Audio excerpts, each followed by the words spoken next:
नारायणं नमस्कृत्य नरं चैव नरोत्तमं देवीं सरस्वतीं व्यासं ततो जयमुदीरयेत्। ओम नमो भगवते वासुदेवाय, ओम नमः पितामहाय, ओम नमः प्रजापतिभ्यः, ओम नमः कृष्णद्वैपायनाय, ओम नमः सर्वविघ्नविनायकेभ्यः।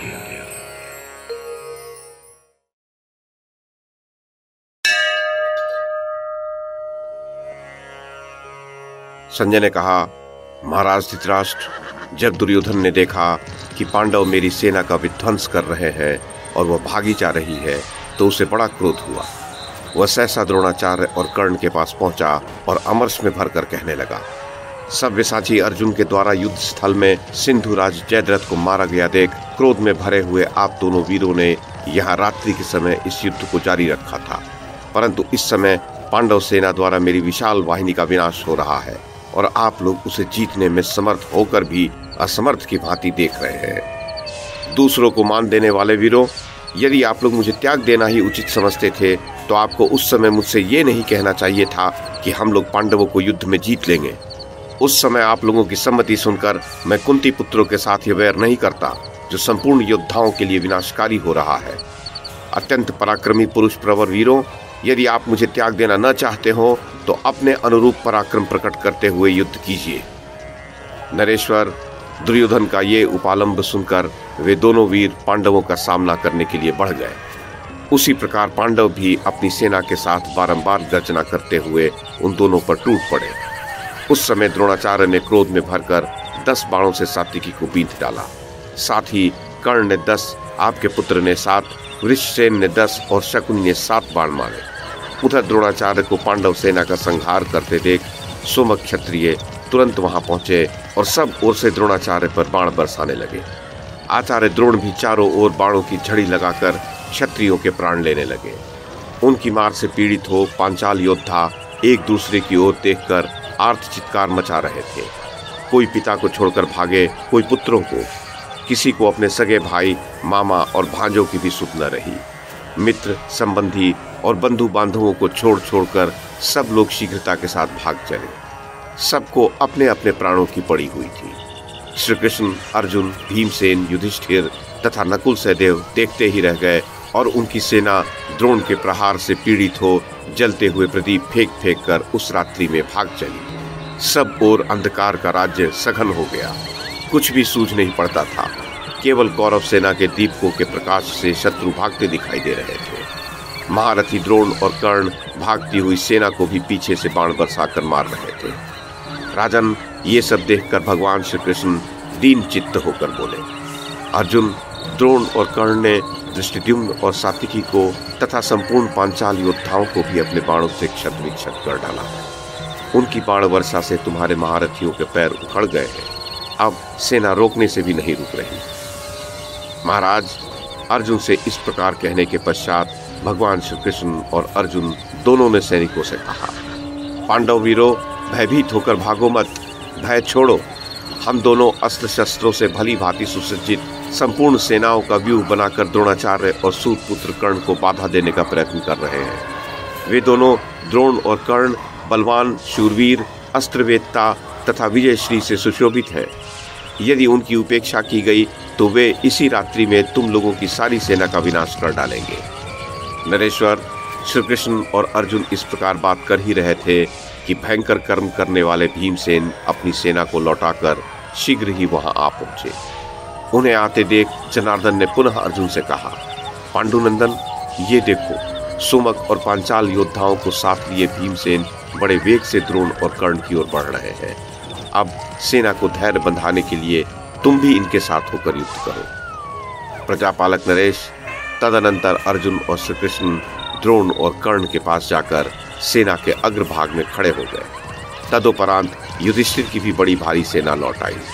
द्रोण और कर्ण ने पुनः शत्रुओं का संहार आरंभ किया।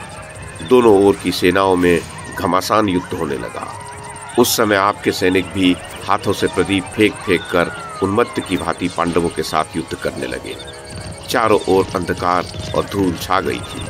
जैसे स्वयंवर में राजा लोग अपना नाम बोलकर परिचय देते हैं, उसी प्रकार वहां प्रहार करने वाले योद्धाओं के मुख से उनके नाम सुनाई पड़ने लगे। जहां जहां दीपक का प्रकाश दिखाई देता वहां वहां लड़ाकू सैनिक पतंगों की भांति टूट पड़ते थे। इस प्रकार युद्ध करते करते उस महारात्रि का अंधकार और भी घना हो गया। कुरुश्रेष्ठ तत्पश्चात कर्ण ने धृष्टद्युम्न की छाती में 10 मर्मभेदी बाणों का प्रहार किया। धृष्टद्युम्न ने भी कर्ण को 10 बाणों से बींधकर तुरंत ही प्रतिकार दिया। इस प्रकार वे दोनों एक दूसरे को सहायकों से बींधने लगे। थोड़ी ही देर में कर्ण ने धृष्टद्युम्न के अश्वों को मारकर उसके सारथी को आहत किया। फिर तीखे बाणों से उसका धनुष काटकर एक भल्ल से सारथी को मार गिराया। तब धृष्टद्युम्न ने एक भयंकर परिध के प्रहार से कर्ण के अश्वों को पीस डाला। फिर पैदल ही युधिष्ठिर की सेना में जाकर सहदेव के रथ पर बैठ गया। आर्य वहां धृष्टद्युम्न सहदेव के रथ पर जा चढ़े और कर्ण का सामना करने के लिए चल दिए, किंतु धर्मपुत्र युधिष्ठिर ने उसे रोक दिया। उधर महातेजस्वी कर्ण ने सिंहनाद के साथ साथ अपने धनुष की महती टंकार ध्वनि फैलाई और उच्च स्वर से शंख बजाया। युद्ध में धृष्टद्युम्न को परास्त हुआ देख अमर्ष में भरे हुए वे पांचाल और सोमक महारथी सूतपुत्र कर्ण के वध के लिए सब प्रकार के अस्त्र शस्त्र लेकर मृत्यु को ही युद्ध से निवृत्त होने की अवधि निश्चित करके उसकी ओर चल दिए। उधर कर्ण के रथ में भी उसके सारथी ने दूसरे अश्व जोत दिए। वे सिंधी अश्व अच्छी प्रकार सवारी का काम देते थे। उनका रंग शंख के समान श्वेत था और वे बड़े वेगशाली थे। भारत राधा पुत्र कर्ण का लक्ष्य कभी नहीं चूकता था। जैसे मेघ किसी पर्वत पर जल की धारा गिराता है, उसी प्रकार वह प्रयत्न पूर्वक बाणों की वर्षा करके पांचाल महारथियों को पीड़ा देने लगा। कर्ण के द्वारा पीड़ित होने वाली पांचालों की वह विशाल वाहिनी सिंह से सताई गई हिरणी की भांति अत्यंत भयभीत होकर वेग पूर्वक भागने लगी। कितने ही मनुष्य वहां इधर उधर अश्वों, गजों और रथों से तुरंत ही गिरकर धराशायी होते हुए दिखाई देने लगे। कर्ण उस महासमर में अपने क्षुरप्रों द्वारा भागते हुए योद्धाओं की दोनों भुजाओं तथा कुंडल मंडित मस्तक को भी काट डाल रहा था। माननीय प्रजानाथ, दूसरे योद्धा जो गजों पर बैठे थे, अश्वों की पीठ पर सवार थे और पृथ्वी पर पैदल चल रहे थे, उनकी भी जांघें कर्ण ने काट डाली। भागते हुए बहुत से महारथी उस युद्ध स्थल में अपने कटे हुए अंगों और वाहनों को नहीं जान पा रहे थे। समरांगण में मारे जाते हुए पांचाल और सृंजय एक तिनके के हिल जाने से भी सूतपुत्र कर्ण को ही आया हुआ मानने लग रहे थे। उस रणभूमि में अचेत होकर भागते हुए अपने योद्धा को भी वे कर्ण ही समझ लेते और उसी से भयभीत होकर भागने लग रहे थे। भारत भयभीत होकर भागते हुए उन सैनिकों के पीछे बाणों की वर्षा करता हुआ कर्ण बड़े वेग से धावा कर रहा था। महामनस्वी कर्ण के द्वारा काल के गाल में भेजे जाते हुए मोहित एवं अचेत पांचाल सैनिक एक दूसरे की ओर देखते हुए कहीं भी ठहर न सके। राजन, कर्ण और द्रोणाचार्य के चलाए हुए उत्तम बाणों से आहत होकर पांचाल सैनिक संपूर्ण दिशाओं की ओर देखते हुए भागे जा रहे थे। उस समय राजा युधिष्ठिर ने अपनी सेना को भागती देख स्वयं भी युद्ध भूमि से हट जाने का विचार करके अर्जुन से कहा, पार्थ, महाधनुधर कर्ण को देखो, वह हाथ में धनुष लिए खड़ा है और इस भयंकर आधी रात्रि के समय सूर्य के समान तप रहा है। अर्जुन, कर्ण के बाणों से आहत होकर अनाथ के समान चीखते चिल्लाते हुए तुम्हारे सहायक बंधुओं का यह आर्तनाद निरंतर सुनाई दे रहा है। कर्ण कब बाणों को धनुष पर चढ़ाता है और कब उन्हें छोड़ता है, इसमें तनिक भी अंतर मुझे नहीं दिखाई देता है। इससे जान पड़ता है कि यह निश्चय ही हमारी सेना का संहार कर डालेगा। धनंजय, अब यहाँ कर्ण के वध के संबंध में तुम्हें जो समयोचित कर्तव्य दिखाई देता हो उसे करो।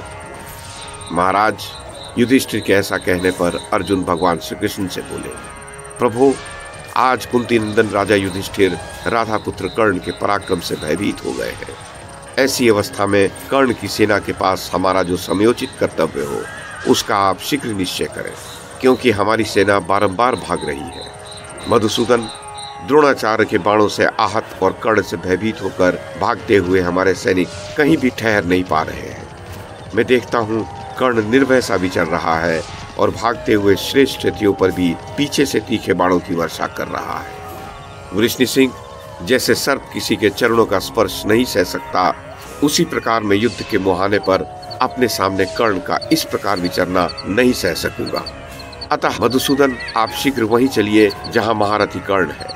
आज मैं उसे मार डालूंगा या वो मुझे मार डालेगा। राजन, भगवान श्री कृष्ण ने कहा, कुंती नंदन, आज युद्ध स्थल में मैं पुरुष सिंह कर्ण को देवराज इंद्र के समान अमानुषिक पराक्रम प्रकट करते और विचरते देख रहा हूँ।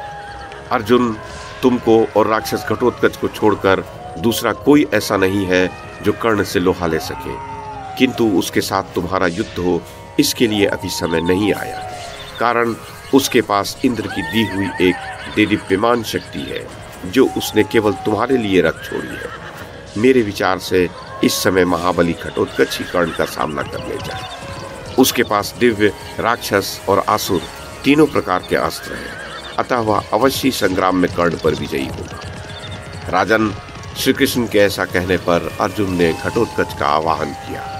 वो कवच, धनुष, बाण और खड़ग आदि से सुसज्जित होकर उनके सामने तत्काल उपस्थित हुआ और श्री कृष्ण तथा अर्जुन को प्रणाम करके श्री कृष्ण की ओर देखते हुए बोला, मैं सेवा में उपस्थित हूँ, आज्ञा कीजिए, कौन सा कार्य करूँ। तब भगवान ने हंसकर कहा, पुत्र घटोत्कच, मैं जो कहता हूँ सुनो। आज तुम्हारे पराक्रम दिखाने का समय आया है। ये कार्य दूसरे के किए नहीं हो सकता, क्योंकि तुम्हारे पास कई प्रकार के अस्त्र हैं। राक्षसी माया तो है ही। हिडिंबानंदन, देखते हो ना, जैसे चरवाहा गौओं को हाँकता है, उसी प्रकार कर्ण आज पांडव सेना को खदेड़ रहा है। वह इस दल के प्रधान क्षत्रियों को मार डाल रहा है।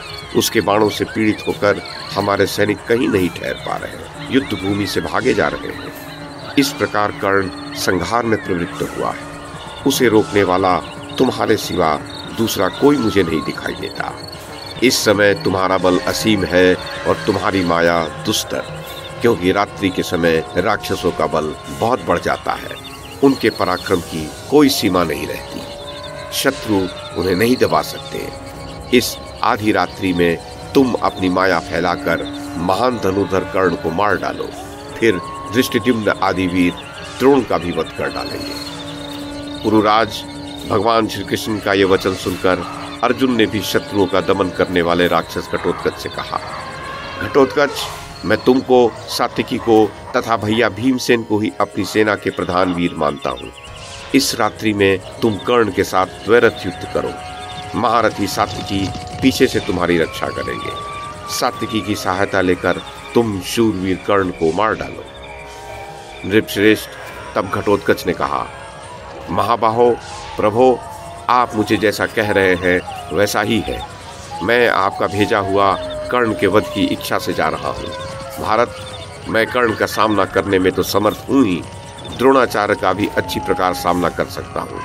अस्त्र विद्या के जानने वाले ये जो दूसरे महामनस्वी क्षत्रिय हैं, उनके साथ भी लोहा ले सकता हूँ। आज मैं इस रात्रि में सूत पुत्र कर्ण के साथ ऐसा संग्राम करूंगा जिसकी चर्चा जब तक ये पृथ्वी रहेगी तब तक लोग करते रहेंगे। इस युद्ध में मैं न तो शूरवीरों को जीवित छोड़ूंगा, न भयभीत होने वालों को और न हाथ जोड़ने वालों को ही। राक्षस धर्म का आश्रय लेकर सबका ही संहार कर डालूंगा। राजन, श्रेष्ठ वीरों का संहार करने वाला महाबाहो हिडिंबा कुमार ऐसा कहकर उस भयंकर युद्ध में आपकी सेना को भयभीत करता हुआ कर्ण का सामना करने के लिए गया। क्रोध में भरे हुए उस प्रज्वलित मुख और चमकीले केशों वाले राक्षस को आते हुए देख पुरुष सिंह सूतपुत्र कर्ण ने हंसते हुए उसे अपने प्रतिद्वंदी के रूप में ग्रहण किया। इसके पश्चात महाराज धृतराष्ट्र संग्राम भूमि में गर्जना करते हुए कर्ण और राक्षस दोनों में इंद्र और प्रहलाद के समान युद्ध होने लगा।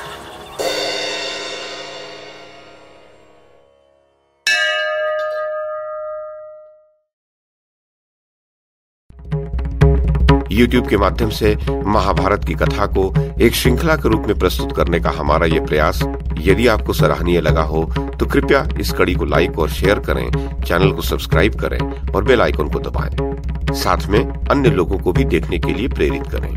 धन्यवाद और नमस्कार।